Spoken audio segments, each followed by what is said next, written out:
I see somebody coming in that I recognize, and I know you do too.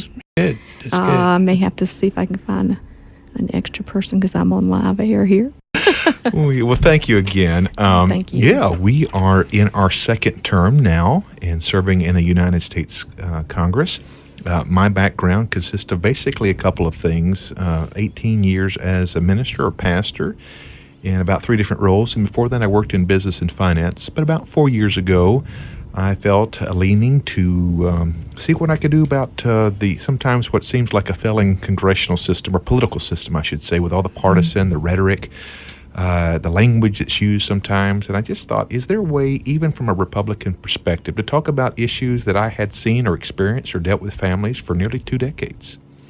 And I'm so glad you did that, because when I met you last year, you came in. You didn't just come in and say hello to us. You came in with information and started talking immediately, and that just impressed me about you so much.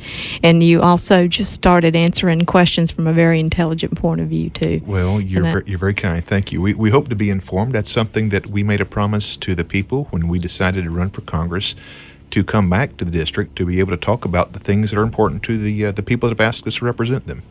That's great, and you'll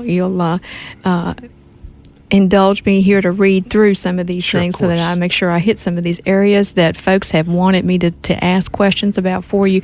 First of all, tell us a little bit about being chairman of the Republican Study Committee. Absolutely. This is a caucus or a group that's been around since 1973. It is the largest caucus, and it's 156 or 157 members strong. Former chairmen have included Mike Pence, the vice president, Tom Price, the HHS secretary. No new member had ever ran for this position before, but I felt like over the first 2 years, we had built some genuine relationships and had kind of a reputation of an arbitrator or pulling people together to accomplish some things. We decided to do that, and we were very blessed to be elected by the peers, by the group there, 150 or so, that elected us to serve. It's a 2-year term. You only get to serve one 2-year term. I guess you rotate off, and you may come back later on. But that's something we just wanted to talk about, because I feel like it's not just about the policy itself, but it's very important to think about the conduit or the right tone, the right spirit that we talk about these issues. Because I feel like in the partisan world that we live in, and the division, whether it's the media, whether it's the outside groups, or even the politicians themselves, we don't even get off to a foundational starting place before we're sideways with some of the things and issues that we see today. 3 years. Even if you disagree with somebody, if there's a genuine concern for each other from both parties, you at least have a foundational place to hear each other out.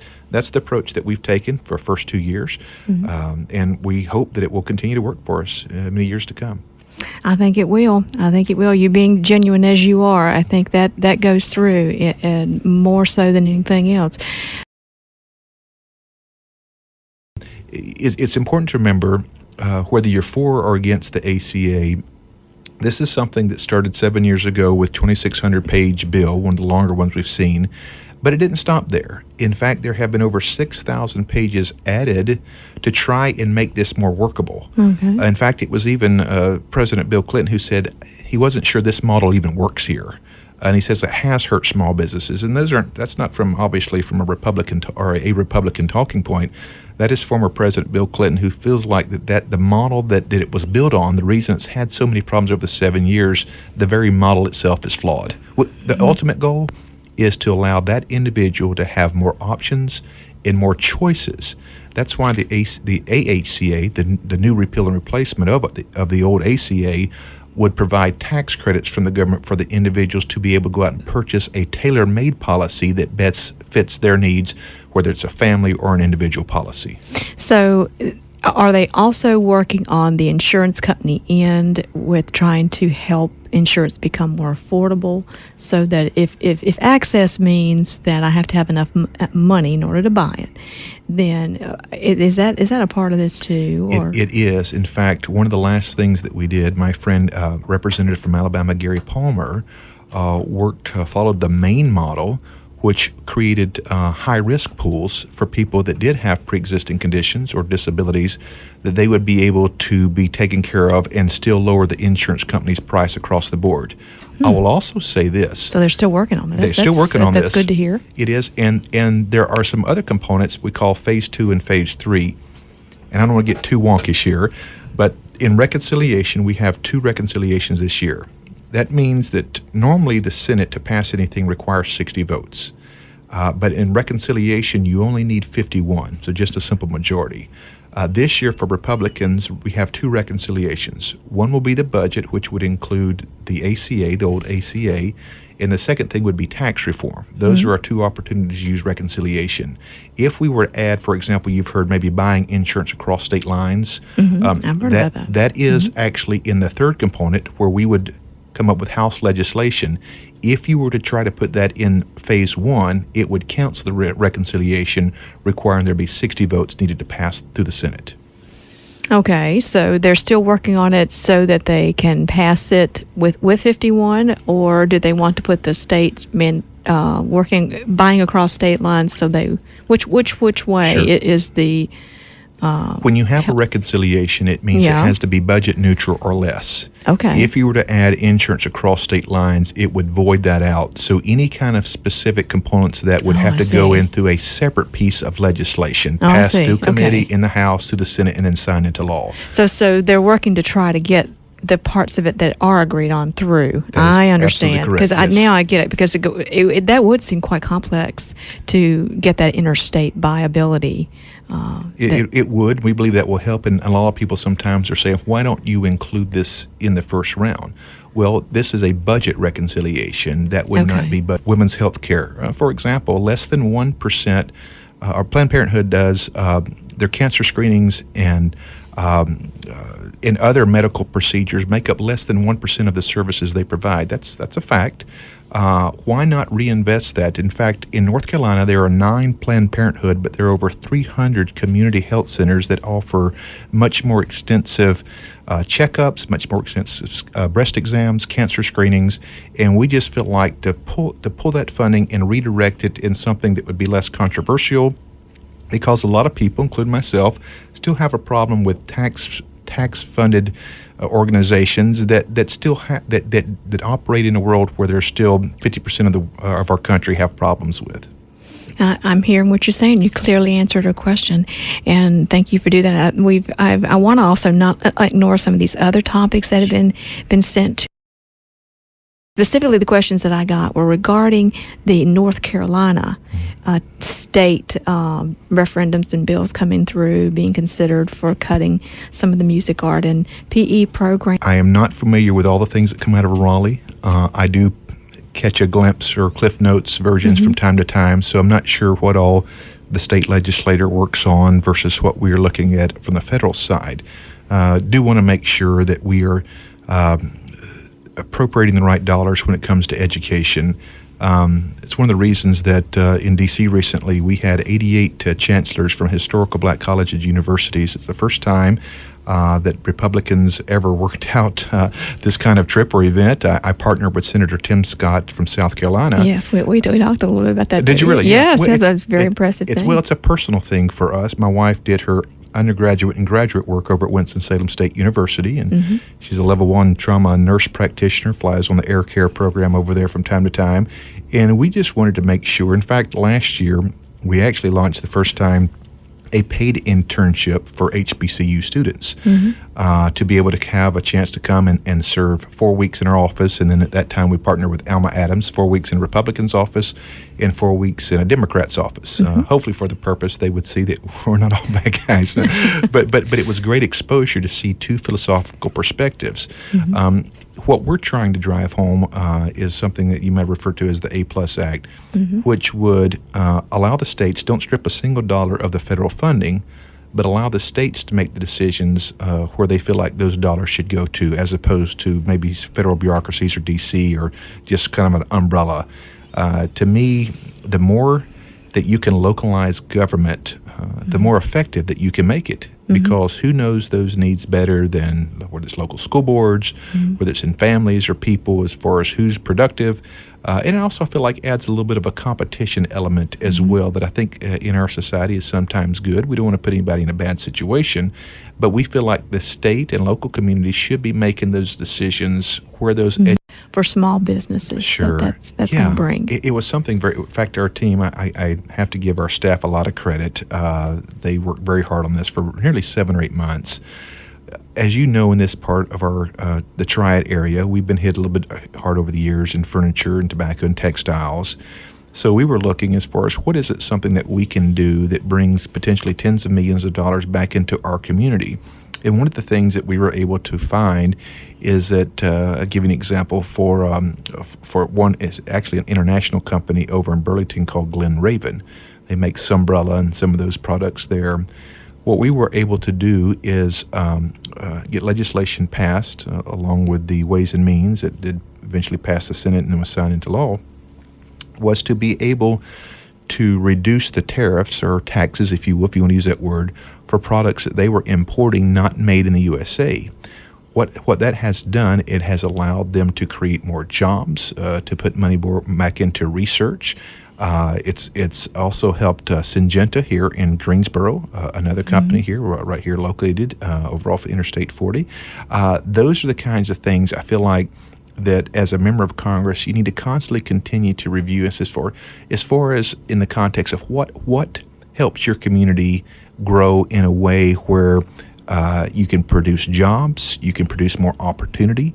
It's very easy to get caught up on one issue or that issue or be labeled specifically sometimes with a ministry background as far as are you only concerned about social issues? And I think to me, to be a very productive member of Congress, you need to continue to think about, and not only think about it, but put legislation together that literally impacts the very people that have trusted you to be the representative of Washington, D.C. That was something that we were able to do.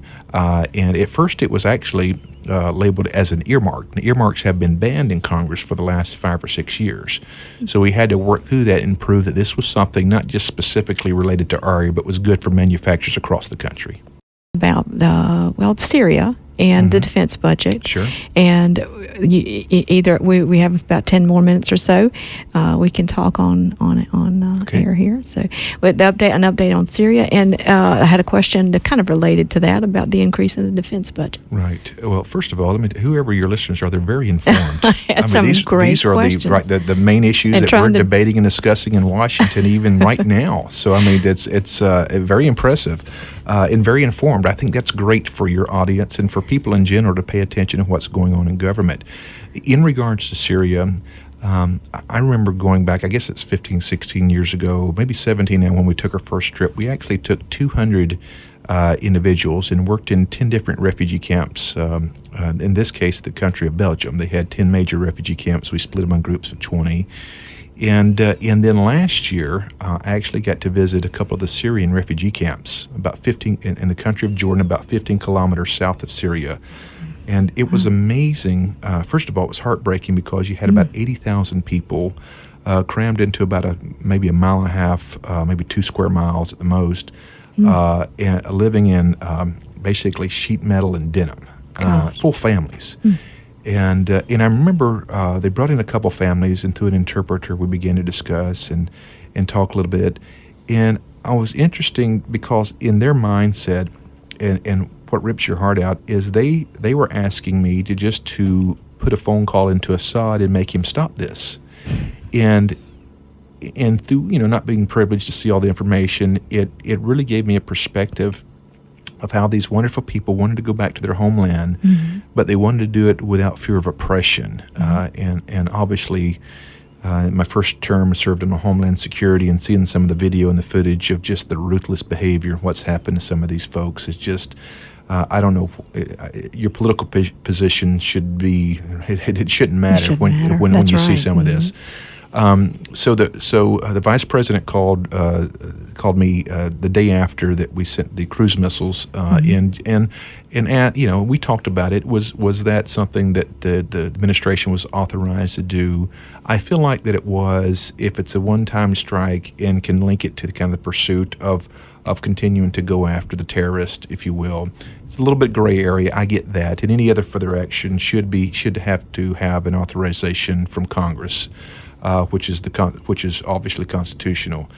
When it comes to the overall defense budget, I don't have a problem with the increase that's been submitted at this point. However, I do want to make sure that we don't just, if we're going to say, hey, we're cutting all these other places, that that we're completely unfair adding this, but yet realizing there's still some fluff or fat maybe in the Department of Defense or in the Pentagon. Those areas need to be looked at as well, because if we're truly at a critical mass and we're running at the deficit that we talked about a little earlier, we want to make sure that we're shooting across the board with a level playing field. Now, having said that, we are at a very interesting time. Russia's been in the news a lot, depending on your perspective as far as how involved they were in this last election. Obviously, we've seen what's going on in Syria, supported by Russia. North Korea, I was at the DMZ, the demilitarized zone, not too long ago, just sitting there at the border and watching the North Koreans, their soldiers kind of at attention, looking at our soldiers, American soldiers, as well as South Korean. It's a very interesting moment how they stare each other down 2 hours at a time, shifts. Wow. That adds to the mandatory spending, which ultimately adds to the national debt. So if you're going to be consistent across the board, you have to make sure that we're making the best vote that doesn't leave our children and grandchildren with absorbent amounts to pay off one day, even after we transition. So, Well, a very good point. That's for sure. So how's the break been for you? It's been good. We've been busy. Yesterday, we were in the eastern part of the district, got a chance to, and I love doing this. We were in Pittsboro at an elementary school, hanging out, reading to some third graders, and they asked the world's greatest questions. I bet they did. It's so much fun. And spent some time with some veterans. We met with a group of veterans over in the Chatham County area yesterday.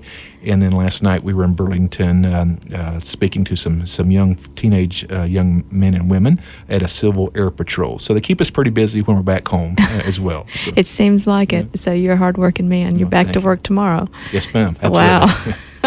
That's fast, and a lot to work in to the time you've been off. But I want to say this: it's an incredible privilege to serve. There's no complaints here. What an opportunity to think about it. And my job is not just to serve Republicans; it's to serve Democrats, Independents, Libertarians across the board. And we want our people to know our office is always willing to listen and hear from different people from all walks of life. Well, we are so thankful for you to come in today and talk with us. Just freely answer all these questions that I had folks send in to me. I think I got everyone in. May not have gotten every word they wanted me to say, but I did my best. And I was glad to have you here. I hope you'll please come back. Mary, we'd love to. Thank you very much for the offer. Great. We'd just love to have you.